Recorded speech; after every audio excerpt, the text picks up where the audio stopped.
The untold cost of Olympic dreams, what it really takes to make it to the podium.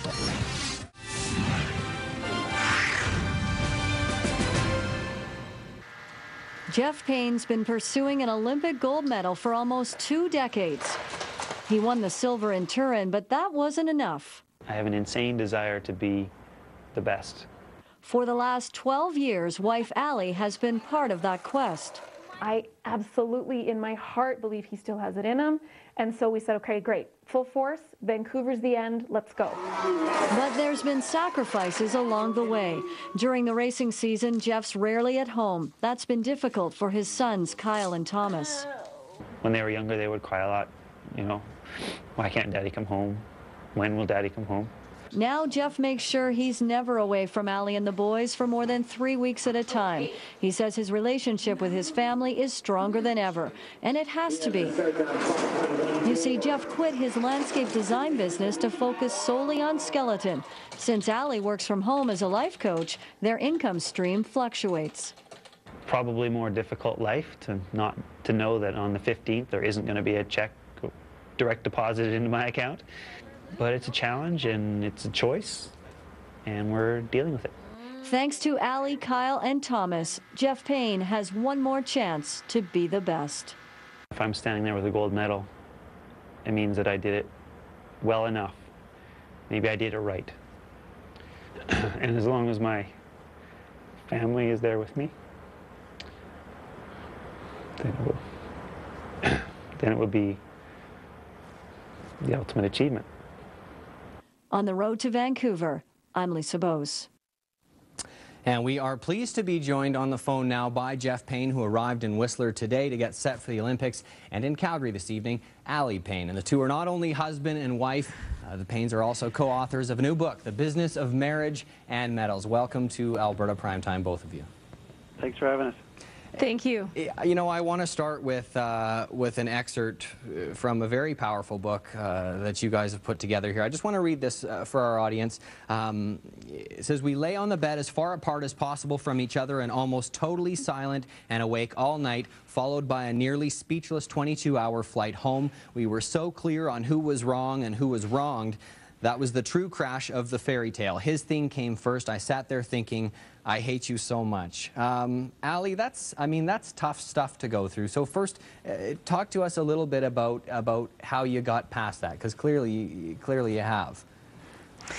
Yes, well, we didn't get, I didn't get past it perhaps as quickly as I could have or as well as I could have, but eventually it came down to some boundaries and some very conscious negotiations, and that's happened over a period of time for us so that we both feel like in whatever each other are doing, that we are honoring and supporting the other person in what they want to do.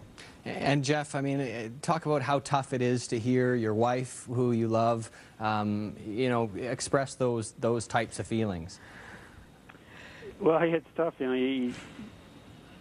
I think with everyone, I did the best I could given what I knew at the time, and to hear that it wasn't good enough is always difficult. So yeah, it's been a growth process for sure. And we'll talk about some of the sort of compromises that you guys have made to get through this. But first, I'll start with you, Allie. Why write the book? Well, it started in July of 2008, and I had about a 20-minute divine download that was everything about the book, the cover, the title, what should be in it, and I shared that with Jeff, and he thought, yeah, that's right, we really should share this. And that comes, the number one reason is that we really want to steward the lessons that we have learned. We may not have done it well, but we've learned something that we can be this successful in sport and in a relationship. And we also would like to myth bust, excuse me. There's a lot of misinformation out there about what it's like to be an Olympic family, and this book, I think, should shed some light on that, and hopefully invite Canadians to play with Olympians in a different way.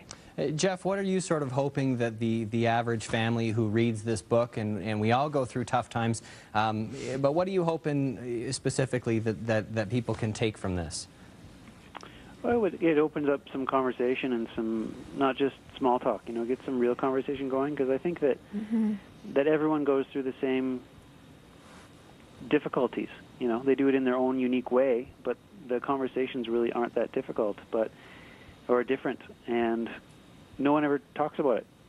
So I'm hoping we can at least start the conversation, and if, like I say, when I go to see kids at the schools, if there's one kid in the gym that I affect or influence, you know, if there's one family out there or one business out there that we can save or make better or improve or help, then that's all we can ask for.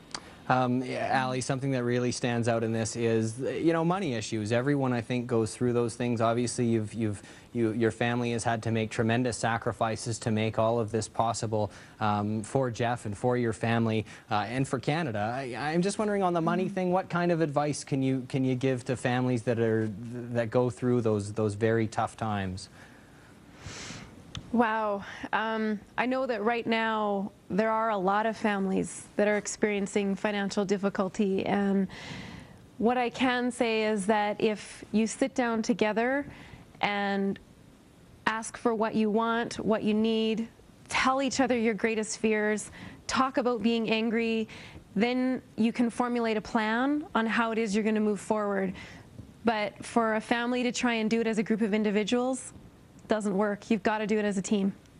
You know, it's interesting, Jeff, the language sort of in the piece, the great piece that Lisa Bowes put together on the road to Vancouver. The language sort of the end really sounds like justification for all those sacrifices really hinges on winning a gold medal. Do you feel that, or I mean, it's tough because you've won a silver, right? Is that really the only way you can justify the sacrifices your family's made? No, not at all. I mean, it always comes across like that because everyone talks about winning gold medals, and we as athletes, that's what we train for. You know, there's 30 people in the race, and they all train to win the gold medal. Unfortunately, there's only one. But it certainly won't be the end of the world if I don't win it. Like I say, of course I'm training for it. Of course I'm hoping for it, and do my best to win it. But if I don't, I've improved as a person. I think our family is stronger for the journey we've gone through, and I've shown my kids that you can go from the top to the bottom, back to the top again, and that's really the important lesson that I need to role model for them. So just getting to these Olympics is an absolute amazing accomplishment for me and my family and the team behind me. Well, Jeff and Ali Payne, I want to thank you both for your contribution to Canadian sport. Also a great book we can all learn from, and of course all of Alberta will be behind you at the Games, Jeff. Well, thank you. I need all the support I can get. So. Well, you got it from Alberta. There's no question about that. Thanks very much to both of you. Thanks. Thank you very much. And for more information on their book, head to albertaprimetime.com for a link to the Payne's website.